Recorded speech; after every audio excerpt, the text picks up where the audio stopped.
अमावस का मायावी साया, पहाड़ियों के बीच बसा छोटा सा गांव कुंदरवा। चारों तरफ ऐसा घना जंगल कि दिन में भी पेड़ों के नीचे अंधेरा पसरा रहता था। और उस रात तो अमावस थी। आसमान काला, हवा ठंडी और सन्नाटा असहज। गांव के किनारे मिट्टी का एक घर था। वही रहता था रघु अपनी पत्नी मीरा के साथ।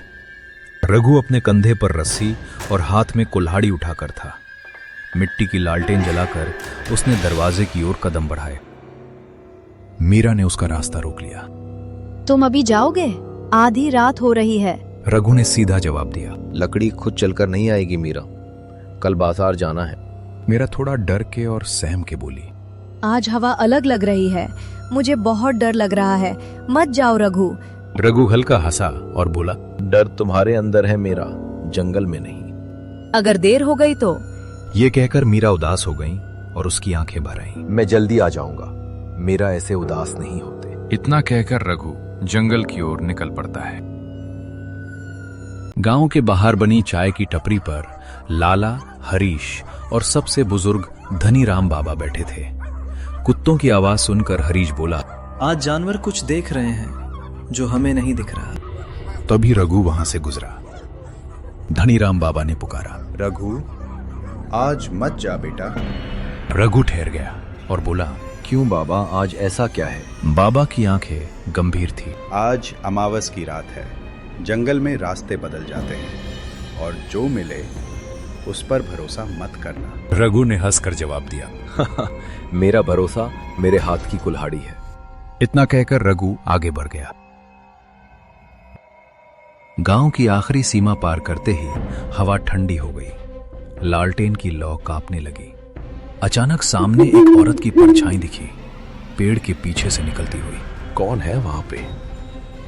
वो आकृति धीरे धीरे पास आई। लालटेन की रोशनी में चेहरा साफ हुआ तो वो मीरा थी। रघु का दिल जोर जोर धड़क उठा। मीरा, तुम यहां क्यों आई? तुम अकेले हो इसलिए आए हो। आवाज मीरा की थी, पर उसमें ठंडापन था। रघु ने गौर से देखा, पैरों का साया जमीन पर नहीं था। वो पीछे हट गया। तू मेरी मीरा नहीं है। अचानक उसका चेहरा धुएं की तरह बिखर गया। हवा में हंसी गूंजी। रघु बहुत डर गया था। फिर उसने भगवान का नाम लिया। रघु ने खुद को संभाला और आगे बढ़ने लगा। अब रघु जंगल के बीचों बीच पहुंच गया था और अब उसे थोड़ा डर लगने लगा था। फिर अचानक पीछे से आवाज आई। मैंने रोका था ना। रघु पलटा तो देखा धनीराम बाबा खड़े थे। रघु चौंक गया। अरे धनीराम बाबा, आप हो क्या? फिर अचानक से धनीराम बाबा का चेहरा बदल गया। आंखें लाल हो गईं, दांत नुकले। आज तेरा शरीर मेरा होगा। रघु बहुत डर गया और वहां से पूरी ताकत से भाग गया। रघु भागा।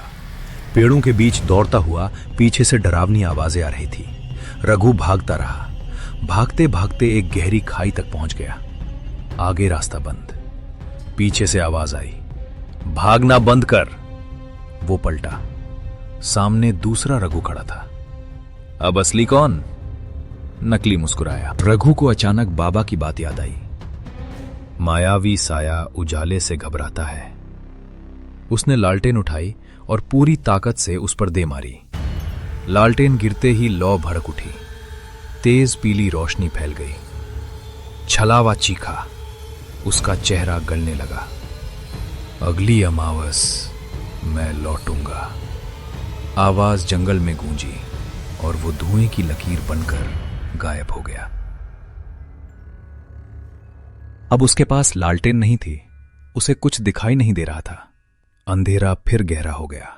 रघु थक कर एक पेड़ के नीचे बैठ गया। वो सुबह इंतजार करने लगा। अभी भी डरावनी आवाजें आ रही थीं। रघु बुरी तरह से थक गया था, पर सुबह होने में कुछ ही समय बाकी था।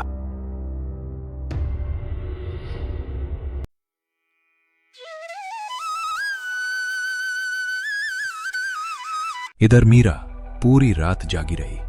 सुबह होते ही मेरा गांव की चौपाल की तरफ निकल पड़ी। मीरा चौपाल पर पहुंची तो उसे लाला, हरीश और धनीराम बाबा दिखे। बाबा, क्या आप लोगों ने रघु को देखा? वो रात से घर नहीं आए। क्या अभी नहीं आया रघु? रात को जंगल की तरफ जा रहा था, तभी हमने रोका था पर वह माना ही नहीं। मीरा ये सुनकर जोर जोर से रोने लगी। तभी धनीराम बाबा बोले, अरे बेटा रो मत, हम सब साथ मिलकर जंगल चलते हैं, रघु को ढूंढते हैं।